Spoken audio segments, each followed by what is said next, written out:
ఓయ్! First time ఏదైనా తెలియని పని చేసేటప్పుడు నీకెంత భయమేస్తది? నీకైనా, నాకైనా ఫస్ట్ టైమ్ మనం స్కూల్ లైఫ్ నుంచి కాలేజ్ లైఫ్‌కెళ్ళినా, లేదంటే ఫస్ట్ టైమ్ జిమ్‌కెళ్ళినా, లేదంటే ఫస్ట్ టైమ్ ఏదైనా తెలియని ఒక ఎక్స్‌పీరియన్స్‌ని మనం ఎక్స్‌పీరియన్స్ చేసినా, especially first time first day జాబ్‌కి వెళ్ళినప్పుడు, ఇలాంటివి ఎక్స్‌పీరియన్స్ అవుతూ ఉంటాం. అయిందా నీకెప్పుడైనా? సీ ఏదైనా ఒక తెలియని పనిని మనం ఫస్ట్ టైమ్ ఎక్స్‌పీరియన్స్ అయ్యేటప్పుడు ఖచ్చితంగా చాలా స్కేరీగా ఉంటుంది. చాలా హెవీ వెయిట్‌గా మనం ఫీల్ అవుతూ ఉంటాం. Because it's unknown. మనకు తెలీదు కాబట్టి. సేమ్ ఫీలింగ్ 1 వీక్ తర్వాత అనిపిచ్చిందా నీకు? 1 మంత్ తర్వాత? 1 ఇయర్ తర్వాత? లేదు గదా! ఆ ఇంటెన్సిటీ ఆఫ్ పెయిన్ లేదంటే ఆ ఎక్స్‌పీరియన్స్ స్లోగా డిసపియర్ అవుతూ ఉంటుంది. లైఫ్‌లో మనం చాలా చాలా అన్‌నోన్ థింగ్స్‌ని ఎక్స్‌పీరియన్స్ చేయాలి.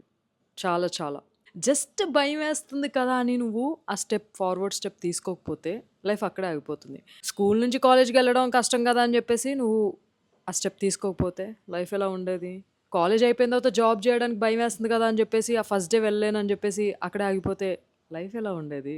ఏదైనా నీ లైఫ్‌లో ఆ ఫస్ట్ భయపడే స్టెప్‌ని నువ్వు తీసుకోకపోతే ఎలా ఉండేది? నువ్వు ఫస్ట్ స్టెప్ తీసుకున్నప్పుడే నీ లైఫ్ ప్రోగ్రెస్ అవుతుంది. భయమేసినా గివ్ అప్ ఇవ్వకుండా ఫస్ట్ స్టెప్ తీసుకో నీ లైఫ్‌లో. ఓకేనా?